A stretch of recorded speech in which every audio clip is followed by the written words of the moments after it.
आघाडी जमली तर आघाडी, नाहीतर स्वबळावर, संभाजी ब्रिगेडचा ठाम निर्धार. धुळे महानगरपालिकेच्या आगामी निवडणुकीत संभाजी ब्रिगेड ही समविचारी पक्ष व संघटनांना सोबत घेऊन आघाडी स्थापन करून निवडणूक लढविणार. मात्र आघाडी न झाल्यास संभाजी ब्रिगेड स्वबळावर थेट जागा लढविणार असा ठोस निर्णय बैठकीत घेण्यात आला.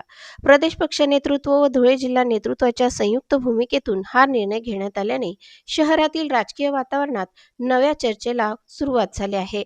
या संदर्भात प्रदेशाध्यक्ष श्री मनोजदादा आखरे, प्रदेश महासचिव सौरभदादा खेडेकर व संपर्क प्रमुख डॉक्टर योगेश पाटील यांच्या मार्गदर्शनाखाली पक्ष संघटनेला स्पष्ट आदेश देण्यात आले असून संभाजी ब्रिगेड ही निवडणूक स्वतःच्या संघटनात्मक बळावर आत्मविश्वासाने लढविणार असल्याचे निश्चित करण्यात आले आहे. या बैठकीत एक महत्त्वपूर्ण व सर्वसामान्यांना दिलासा देणारा निर्णय घेण्यात आला.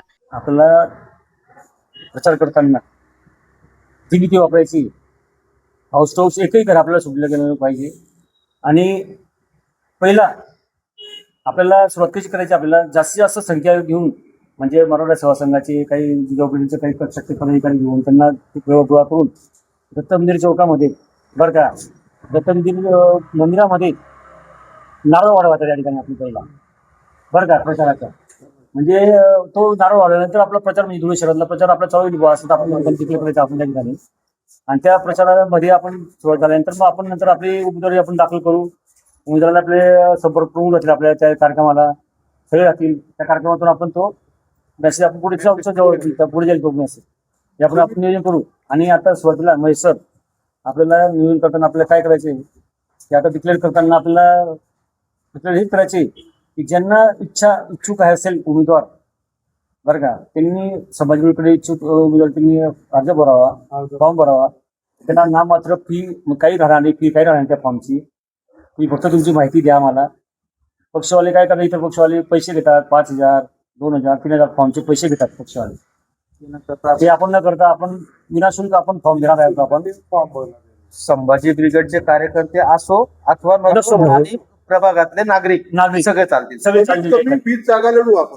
हा, कमीत कमी 20 जागा जेवढे सीट येतील आपल्याकडे शहरातल्या कुठलाही नागरिक आपल्या याच्यात उभं राहू शकतो. हा हा हा हा आपण कुठल्याही नागरिकाला आपण उमेदवार देऊ शकतो आपण. आणि ज्या प्रमाणे कॅटेगरी आहे त्या कॅटेगरीची आपण फक्त पदारी करून घ्यायची. आपण ती गोष्ट की त्या ठिकाणी त्याच्या घरपट्टी नळपट्टी व्यवस्थित भरली आहे की नाही, सगळे क्लिअर पाहिजे त्या ठिकाणी.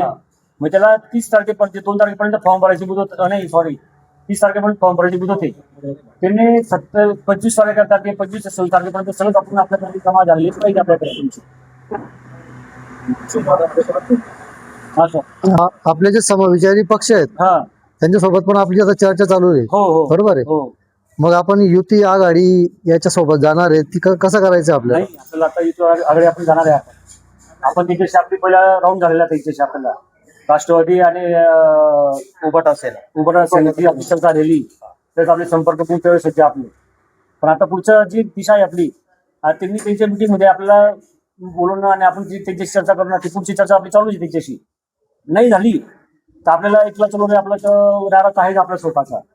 संभाजी ब्रिगेडचे आपले प्रचार रॅलीचे आपले झाले ते आपण काय कशा पद्धतीने करणार ते आपलं ठरवलं आहे. आपल्या सगळ्या गोष्टी धुळे शहरातील इच्छुक उमेदवारांना संभाजी ब्रिगेडच्या वतीने निवडणूक लढवायची असल्यास एबी फॉर्मसाठी कोणतीही फी अथवा मूल्य आकारले जाणार नाही. त्यामुळे सामाजिक बांधिलकी असलेले नव्या दमाचे कार्यकर्ते व सर्वसामान्य नागरिकांना राजकारणात संधी मिळणार असल्याचे स्पष्ट झाले आहे.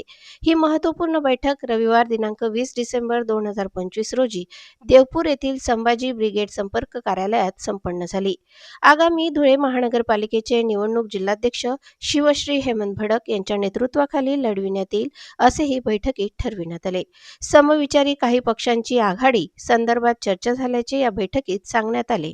आघाडी न झाल्यास संभाजी ब्रिगेड स्वबळावरती लढणार असल्याचे संभाजी ब्रिगेडच्या बैठकीत सर्वानुमते ठरविण्यात आले. संभाजी ब्रिगेडसोबत सामाजिक संघटना व सामाजिक कार्यकर्ते यांना एकत्र घेऊन व्यापक आघाडी उभारण्याचा प्रयत्न असणार आहे. तसेच या निवडणुकीचा अजेंडा हिंदू राजकारणाऐवजी शिवशाहू फुले, आंबेडकर या महामानवांच्या विचारांवर आधारित राहील. शहरातील रस्ते, नागरी सुविधा यावरती जास्त भर देण्यात येईल असे स्पष्ट करण्यात आले. संभाजी ब्रिगेडचे उमेदवार निवडून आल्यास शहराचा सर्वांगीण विकास, नागरिकांचे मूलभूत हक्क, पाणीपुरवठा, रस्ते, स्वच्छता, आरोग्य व अन्य नागरी सुविधांसाठी अखंडितपणे कार्य केले जाईल असे आश्वासन जिल्हाध्यक्ष शिवश्री हेमंत भडक यांनी दिले. या बैठकीत जिल्हा सचिव महेश पाटील, दिनकर आबा पाटील, अमर फरताडे, मनोज रुईकर, नंदू अहिरराव, उदय पवार, भूषण बागुल, कैलास देसले, पत्रकार धनंजय गाळणकर यांच्यासह पक्ष संघटनेचे पदाधिकारी व कार्यकर्ते मोठ्या संख्येने उपस्थित होते. या निर्णयामुळे धुळे शहरातील महापालिका राजकारणात नवे समीकरण तयार होण्याची शक्यता राजकीय वर्तुळात व्यक्त केली जात आहे. खेडेकर साहेब, आमचे संपर्क प्रमुख डॉक्टर योगेशजी पाटील साहेब यांच्या माध्यमातून आलेले आहेत आणि त्या आदेशानुसार संभाजी ब्रिगेडने धुळे महानगरपालिकेतील किमान 20 जागा लढवण्याची आम्ही कंबर कसून तयारी केलेली आहे. त्यासाठी आज दिनांक 20 रोजी प्रमुख पदाधिकाऱ्यांची एक बैठक धुळे शहरात आम्ही आयोजित केलेली आहे आणि त्या बैठकीमध्ये सांगोपांग चर्चा झालेली आहे आणि त्या चर्चेनुसार ज्या समविचारी पक्षांशी आपली आतापर्यंत चर्चा सुरू आहे त्या समविचारी पक्षांसोबत आपण आघाडीत जाऊन निवडणूक लढवावी असा देखील विचार या ठिकाणी व्यक्त करण्यात आला बैठकीमध्ये. आणि जर आघाडीत निवडणूक लढवणं शक्य झालं नाही तर एकला चलो रे या माध्यमातून आपण निवडणूक लढवू शकतो असा देखील विचार या ठिकाणी बैठकीमध्ये आमचे जिल्हाध्यक्ष शिवश्री हेमंतजी भडक साहेब यांनी या ठिकाणी विशद केलेला आहे, मांडलेला आहे. आणि 20 जागा किमान लढवाव्यात अशा पद्धतीने जिल्हाध्यक्षांच्या नेतृत्वाखाली या ठिकाणी आम्ही वाटचाल सुरू केलेली आहे. या 20 जागांच्या व्यतिरिक्त इतर प्रभागांमध्ये ज्या ठिकाणी आमच्याकडे उमेदवार नसतील पण आमच्यासोबत येऊ इच्छिणारे जे कोणी उमेदवार असतील, जे संभाजी ब्रिगेडमध्ये आज सक्रिय नाही आहेत परंतु ज्यांना निवडणूक लढवण्याची इच्छा आहे, ते सुद्धा आमच्याशी संपर्क करू शकतात. आणि त्यांनी आमच्याशी संपर्क केला तर आम्ही संभाजी ब्रिगेडच्या निशाणीखाली, बॅनर खाली त्यांना एबी फॉर्म हा देऊ शकतो आणि तो एबी फॉर्म हा विनामूल्य दिला जाईल. इतर पक्ष संघटनांसारखं त्यासाठी कुठलेही शुल्क आकारण्यात येणार नाही, ते देखील या ठिकाणी आम्ही जाहीर करतो. किमान 20 जागाला आम्ही लढवण्यासाठी इच्छुक तर आहोतच, पण इतर जर आम्हाला इच्छुक येऊन मिळाले तर आम्ही त्यांना सुद्धा सोबत घेऊन या ठिकाणी मोठ्या ताकदीवरती छत्रपती शिवाजी महाराज, छत्रपती संभाजी महाराज, महात्मा ज्योतिराव फुले, डॉक्टर बाबासाहेब आंबेडकर यांच्या विचारधारेवर आधारित एक चांगली शक्ती या ठिकाणी आपण विचाराची शक्ती उभी करून चांगल्या विचारांचे लोक महानगरपालिकेच्या सभागृहात पाठवण्यासाठी ही आमची तळमळ राहील आणि त्यासाठी इच्छुक लोकांनी आमच्याशी संपर्क साधावा असं देखील आवाहन याच्या आजच्या बैठकीच्या निमित्ताने आम्ही आपल्या पुढे करीत आहोत. धन्यवाद. जय शिवराय. छत्रपती शिवाजी राजे की जय, राजे संभाजी की जय. सांस्कृतिक कार्यक्रमात नृत्याविष्कार सादर. शिंपी समाज युवक युवती संघटनेचा झाला स्नेहमेळा. शिंपी समाज युवक युवती संघटनेतर्फे स्नेहमिलन मेळाव्यात उपस्थित माजी पदाधिकारी. अहिर शिंपी पंचसंस्थेच्या युवक युवती संघटनेतर्फे 6व्या गल्लीतील शिंपी भवनात संघटनेत 1991 ते 1996 या काळातील कार्यरत माजी पदाधिकाऱ्यांचा स्नेहमेळावा झाला. यावेळी महाराष्ट्र, मध्य प्रदेश, गुजरात येथे वास्तव्यास असलेले तत्कालीन माजी पदाधिकारी व सामाजिक कार्यकर्ते आपल्या कुटुंबासह उपस्थित होते. यावेळी जुन्या समाजकार्य उपक्रम आठवणींना उजाळा देण्यात आला व सध्या असलेले सामाजिक परिस्थिती यावर साधक बाधक चर्चा करण्यात आली. सध्या असलेली विवाह संस्था तसेच वधूवरांच्या पालकांची बदललेली मानसिकता यावरही चर्चा करण्यात आली. काळानुरूप समाजात काय बदल हवे यावर प्रत्येकाने आपले मत व्यक्त केले. कार्यक्रम खूपच छान झाला आहे आणि जे सभासद आहेत त्यांनी जे इथले धुळ्यातले स्थानिक त्यांनी खूप छानच आयोजन आखलं आहे, त्याबद्दल सगळ्यांचे आभार. आणि आता हा गेट टुगेदर बघून आम्ही जे जुने मैत्रिणी आहेत तर ते सुद्धा मला असं वाटतं की आम्ही सुद्धा भेटावं, असं जे आमचं माहेरपण ज्या बालपणाच्या मैत्रिणी आहेत त्यांनी सगळ्यांनी आम्ही सुद्धा असं गेट टुगेदर करावं आणि इतक्या वर्षानंतर आम्ही सुद्धा कोण कुठे असं जुन्या आठवणी परत नवीन कराव्या असं वाटतंय. नंतर सांस्कृतिक कार्यक्रम, वैयक्तिक, एकत्रित संगीत व नृत्य सादर केले. अध्यक्षस्थानी समाज अध्यक्ष रमेश शिरसाट होते.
यशस्वीतेसाठी माजी अध्यक्ष ॲडव्होकेट सुहास जगदाळे, भालचंद्र भांडारकर, नितीन चव्हाण, नरेंद्र वारुळे, राजेंद्र पवार यांनी परिश्रम घेतले.